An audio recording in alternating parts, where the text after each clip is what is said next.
আজকে চলে আসলাম আমার দুই মেয়েকে নিয়ে সাপলেজার সেই বোলকে ঘুরতে।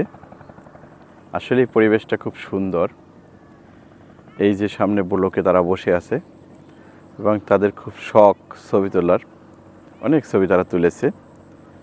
এই যে এদিকে দেখা যাচ্ছে ট্রলার নদীর থেকে যাচ্ছে, অন্যদিকে এই সুন্দরবনের মাথা, ঠিক মাথার উপরে সূর্য এবং সূর্যের আলোটা নদীর উপরে তার প্রতিফলিত হয়েছে। এই দেখুন, এই যে সূর্যের উপর দিয়ে মনে হচ্ছে যেন একেবারে ট্রলারটি চলে গেল।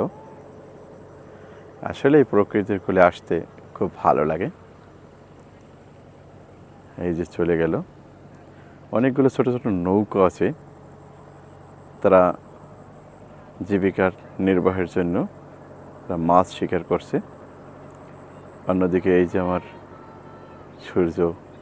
সূর্যকে আমরা ক্যামেরায় ধরে ফেলছি সবসময়। একদিকে ট্রলার, অন্যদিকে সূর্য। সেই সূর্য সুন্দরবনের যে প্রকৃতির যে শেল্টার, সে শেল্টার সুন্দরবনের একেবারে ঠিক মাথার উপর অস্তমিত যাওয়ার জন্য সে প্রস্তুতি নিচ্ছে।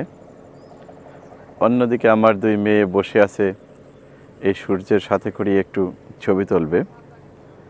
ছবি তুলে তারা ঘুরতে আসে। অনেকদিন হলো ঘুরতে তারা বের হয় না, আজকে নিয়ে আসলাম।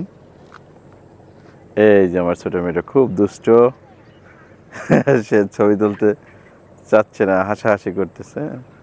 ও খুব ভালো।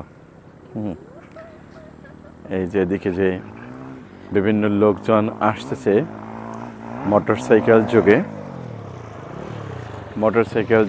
বিভিন্ন লোকজন আসতেছে।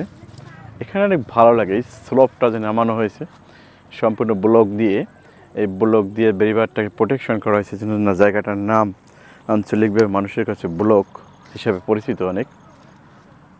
হ্যাঁ, এখানে একটু হাঁটার জন্য ওয়াকওয়ে আছে, যে ছিল লাস্ট যে স্টেজটা। ভালো লাগে এখানে হাঁটতে। আপনারা আসবেন, সময় পেলে অবশ্যই চলে আসবেন।